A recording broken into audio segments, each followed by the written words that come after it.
A tropical island in the Caribbean, French Guadeloupe. Less than 350,000 inhabitants live on the main island and the surrounding smaller islands.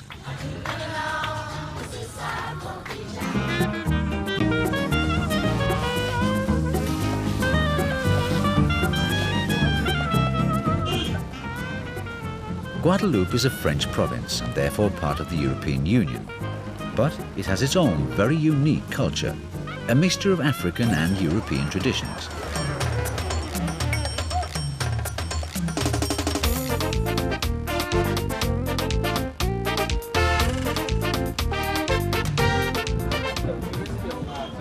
The language in this multicultural society is French and Creole. Nowadays, bananas and sugar form a major source of income, as well as crafts and small industries. But the Antilles are probably more famous for their exotic products, such as rum. And in a word, Guadeloupe is a tourist paradise.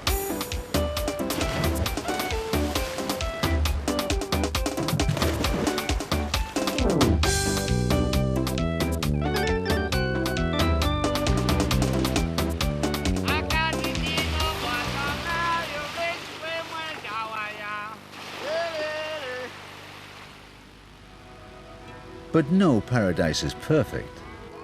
On Guadeloupe, the problem is a lack of drinking water. Only the main island's blessed with plenty of pure, unpolluted water. This is thanks to the island's 1,500-meter high volcano, La Soufrière, which forces the air upwards, condensing it into indispensable high-quality rainwater. So, in actual fact, Guadeloupe has an abundance of fresh water. The problem is how to distribute it to those who need it. Les Saintes is such a small cluster of islands in need of water. The bay here is being classified as the third most beautiful on Earth. Surrounded by so much beauty and being of service to the saints, we couldn't help but feel privileged. For many years, the 3,000 inhabitants of Les Saintes were supplied with water from small desalination plants. But these plants were not producing enough water, and they were subject to occasional breakdowns. The construction of the local college was in danger of coming to a halt because of a lack of water for mixing concrete. So the mayor had to ask the inhabitants to reduce their consumption of water so the construction of the college could continue. It also meant high prices.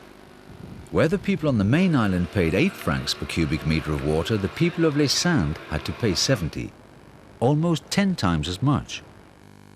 This, of course, damaged the tourist industry, and those who simply couldn't afford it had to get their supply of water from small lakes, like this one. And the younger inhabitants began to leave Les Saintes for the main island. The time had come for radical changes and a long-term solution to the water supply problem. The local authorities studied thoroughly the different possibilities and concluded that neither the construction of a new desalination plant nor any other solution could compete with an underwater pipeline. The submarine pipeline was approved.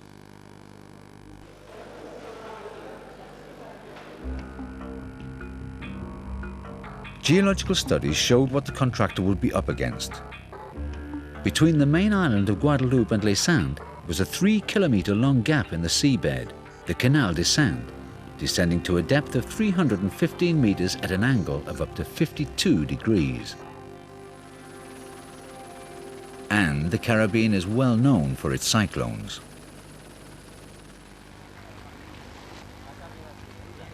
On the other side of the Atlantic, at the NKT headquarters in Copenhagen, the tender was being drawn up under the watchful eye of the Little Mermaid.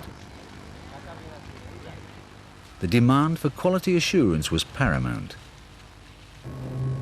The NKT production unit can produce up to 15,000 meters of flexible pipeline in one continuous piece.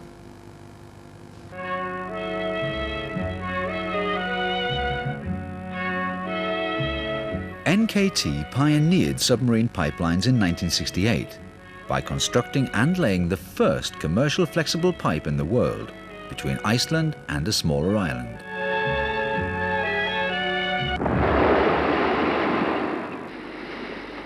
Some years later, this particular pipe was smothered in volcanic lava and compressed under the weight. The pipe was reinflated by a pressure of 100 bar to form a free passage inside. The pipe survived and is still functioning today. Since the late 60s, NKT have designed and constructed many flexible submarine pipelines, transporting water, oil, gas, sewage and chemical fluids. The manufacture of flexible pipelines is a development from a long tradition of cables going back more than a century. High and low voltage cables and wires, telecommunication and data communication cables. Today, NKT is a market leader in research into superconductors. Our research has demonstrated the existence of circulating currents, thereby providing permanent magnetism and the possibility for long-term storage of electric energy.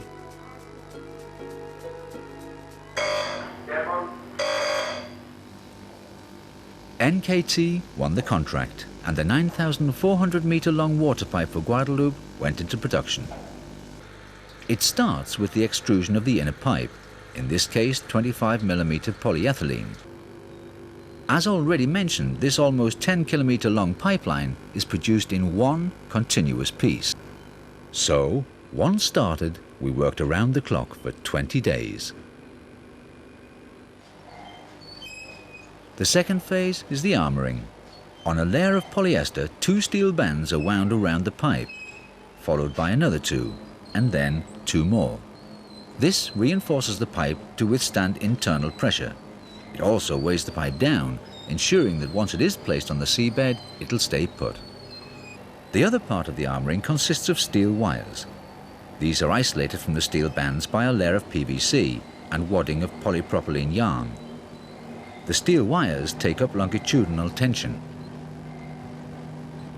The wires are now covered using hot asphalt, which is then wrapped in a layer of crepe tape. Finally, another layer of polyester primes the pipe for the third and last phase, the extrusion of a yellow outer sheath, which protects the pipe from water seepage, thus avoiding steel corrosion. This process also has the quality mark of being a continuous extrusion.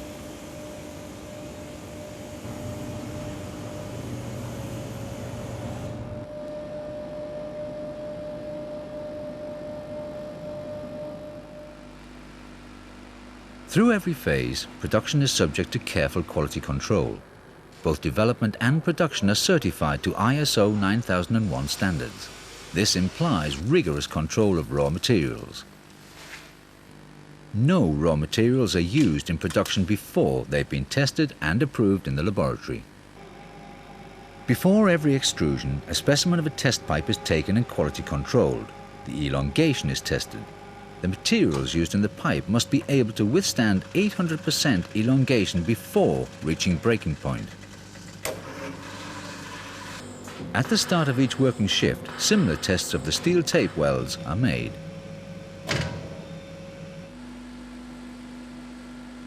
During production, the thickness of the extruded pipe is controlled. And before it leaves Copenhagen, the finished pipeline is filled with water and a pressure test is carried out. The pipeline now lies wound on the turntable of the lay barge Henry P. Lading.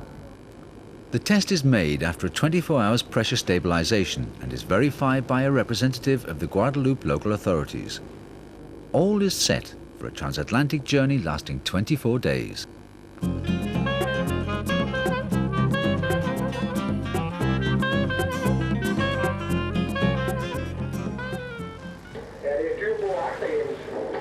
Early one morning in October, Henry P. Lading arrives at Guadeloupe with its precious cargo. The Atlantic crossing has not been without drama. As Henry P. is not self-propelled, it has to be towed by a tugboat.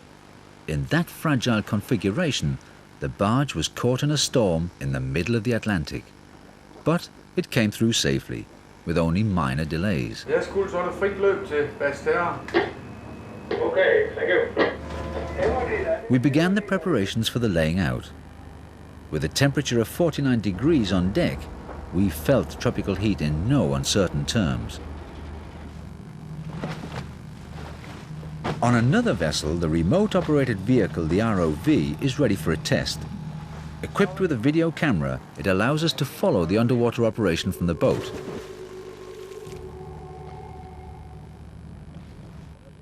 The pictures are transmitted via a video link to the lay barge.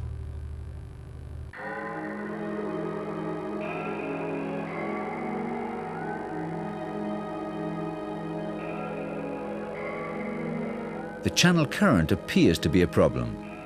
Not for the ROV itself, as this operates beneath the current, but the line to the vessel passes right through it, making it difficult to steer the ROV. The line is stabilized by a lead weight. The real challenge, however, is the positioning of the barge. In order to ensure that the pipe follows the predefined plot, 5 radio transmitters are mounted in different places on shore and are linked up to the navigation system on board the ship.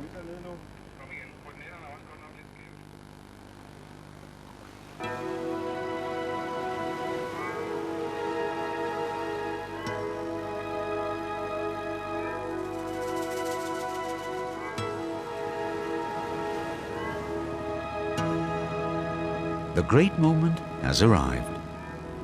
The preparatory work is finished, everything is ready, and just waiting for the go-ahead signal.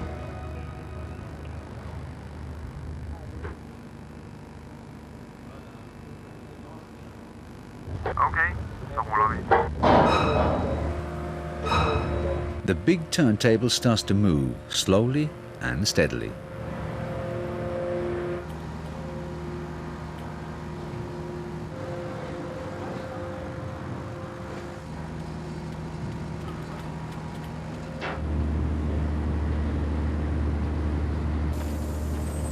For an outsider, it's a fascinating sight.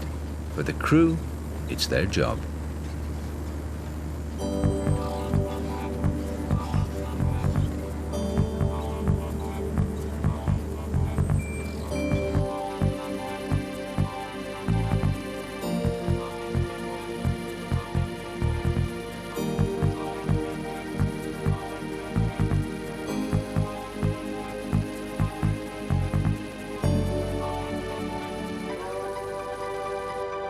Technicians follow carefully the lay barge, constantly passing on data to the captain.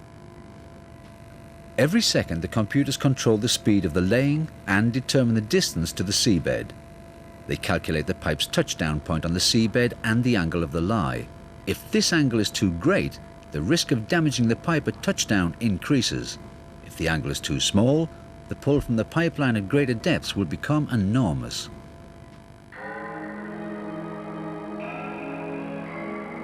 On the seabed, the ROV follows the pipe and checks that no unforeseen underwater rocks disturb the placing of the pipe.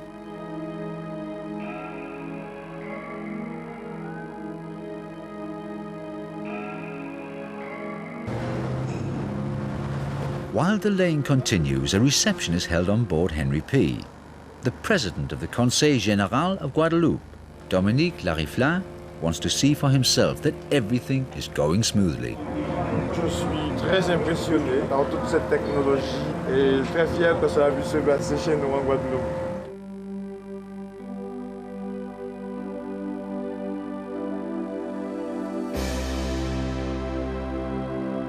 The pipeline approaches the point where a chasm in the seabed plunges to a depth of 315 meters. An exciting moment. Not because of the pipeline itself, because it's flexible and built to cope with seabeds of this kind. But the laying is at stake. Because of the change in angle of the seabed, the barge will have to slow down even further.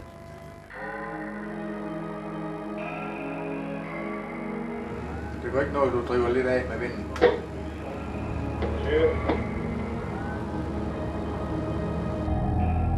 The pipeline disappears down into the murky chasm.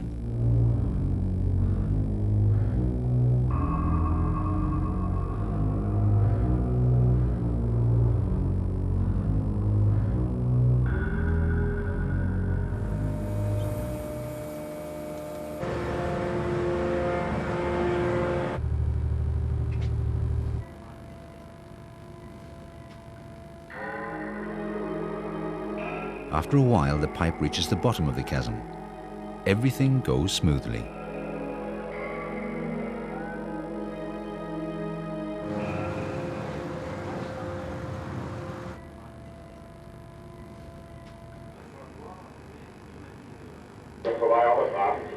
Vi var nede på 310 meter vand, og nu er den på 308 meters vanddybde med det dybeste punkt af røret. Og nu er bakken opad begyndt.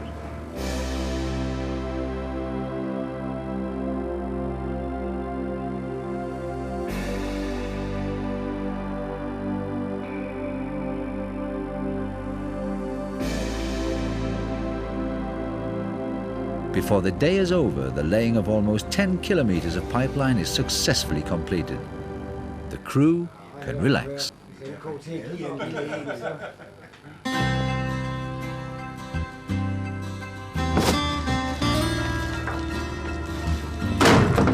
The following day, the end fitting is mounted onto the pipeline so that it can be connected to the pipe system that distributes the water on Les Sands.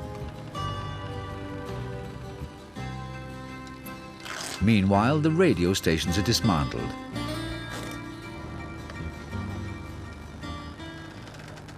The pipeline is now pressurized a second time to ensure that it's not suffered any damage. Representatives of the local authorities monitor the pressure test. Bon, mais ça y est, donc là, la pression, on enregistre 32,8.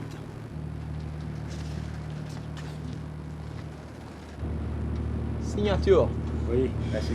Ok, merci. Once the test is finished, papers are signed with an RAS, no remarks, RAS, ça veut dire rien à signaler. and the job is properly celebrated. Un petit souvenir de la Guadeloupe. Voilà, pour vous aussi. Merci. Merci beaucoup. Bonjour aussi. Merci beaucoup. But the real celebration is that of Guadeloupe, and most of all, the citizens of Les Sands.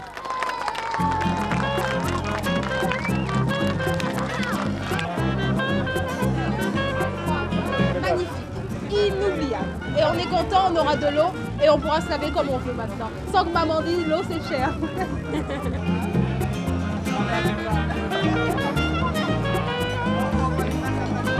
De 70 à 12, ce sera...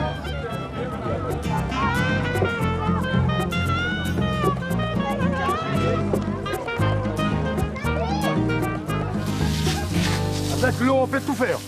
Mais sans l'eau, on est foutu.